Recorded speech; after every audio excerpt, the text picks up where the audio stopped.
বলেছিলাম না ফিরে আসবো মঙ্গলবার সন্ধ্যাবেলা। কথা রেখেছি কিন্তু। এক মিষ্টি গল্প নিয়ে ফিরেছে শখের সরণি। শখের সরণি, গল্প শুনতে ভালোবাসি, তাই গল্প শোনাতে আসি।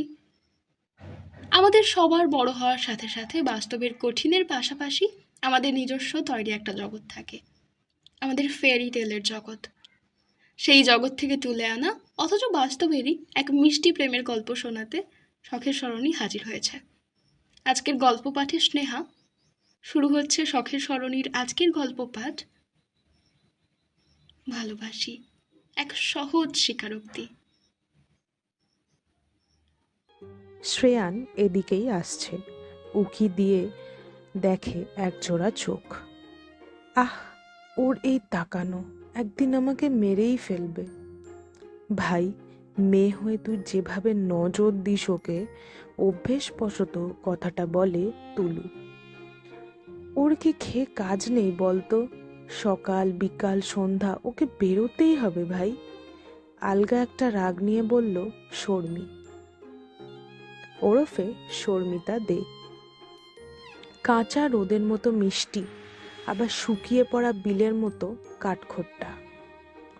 সেকেন্ড ইয়ার হলো এইবার মেয়েটার। কল্পনা বাস্তব মিশিয়ে চলে তার জগৎ। রাস্তায় ফুল দেখলে একটা চুলে লাগায়, ফটো তোলে, ফোনের মেমোরি ভর্তি করে রাখে সুন্দর সব স্মৃতি। আবার বাড়ির পেছনে তুই এই সন্ধ্যায় কাকিকে ডাকবো? গলা শুনে দাঁড়িয়ে থাকা দুজন মেয়ে চমকে উঠে সামনে তাকায়। শর্মি উল্টে বলে, দেখবে জেঠিকে ডেকে বলবো? তোমার জন্য আর একটু হলে আমার হার্ট অ্যাটাক হয়ে যেত। এমনিভাবে হুট করে কেউ বলে? শ্রেয়ান বিরক্ত হয়। তুই এমন কেন শর্মি? অযথা এত তর্ক কেন করিস? বাড়ি যা। আর কথা না বাড়িয়ে পাড়ার মোড়ের দিকে পা বাড়ায় শ্রেয়ান। শর্মিকে ওর একদম পছন্দ না। এত তোরকুটে মেয়ে ও দুটো দেখেনি। শ্রেয়ান সবে মাত্র গ্র্যাজুয়েশন শেষ করলো। এরপর ছবি আঁকা নিয়েই এগোনোর ইচ্ছা আছে। মা বাবা খুব একটা বাধা দেয় না ওর কাজে, তবে শর্মির বানানো মিথ্যেগুলো শুনে উল্টে ওকেই দুটো কড়া কথা শুনিয়ে দেয় মা। শর্মি তুলি দেরি না করে যে যার বাড়ি ফিরে আসে।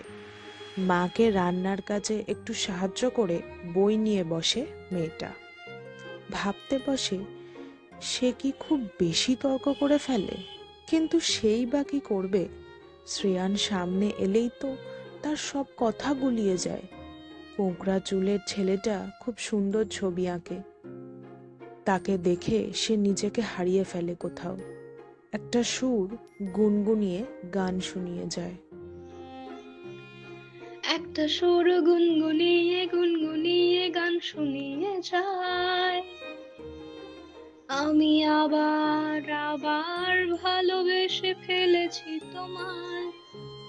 আমি আবার আবার ভালোবেসে ফেলেছি তোমায়।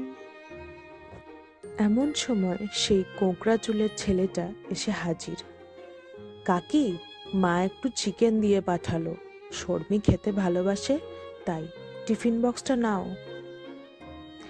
আবার এসব কেন শ্রেয়ান? তোরা খুব বেশি মাথায় তুলছিস ওকে। রান্নাঘর থেকে হাত মুছতে মুছতে বেরিয়ে এলেন শর্মির মা। সে কি আর আমি জানি না কাকিমা, মনে মনে বলল শ্রেয়ান। আচ্ছা, আসছি তাহলে বলে বেরিয়ে যাওয়ার সময় চোখাচোখি হলো তার সাথে। আরে দাঁড়া, একটু আলুর পরোটা নিয়ে যা, আজকে আর কিছুই করিনি। কথা না বাড়িয়ে টিফিন বক্সটা আবার ফেরত নিয়ে কোনো দিকে না তাকিয়ে বাড়ি চলে যায় কোঁকড়া চুলের সেই ছেলেটা। মেয়েটা ভাবে, এত ভাব। আজকের গল্প পাঠ কিন্তু এতটাই। এই মিষ্টি প্রেমের গল্পের পার্ট আসবে পরের মঙ্গলবার এমনি এক সন্ধ্যায়। ভালোবাসায় ভালো থাকুন, শখের সরণিকে আপনার ভালোবাসায় রাখুন, আর শখের সরণি শুনতে থাকুন যেভাবে শর্মি ভালোবাসে শ্রেয়কে। আজকে আসি তবে।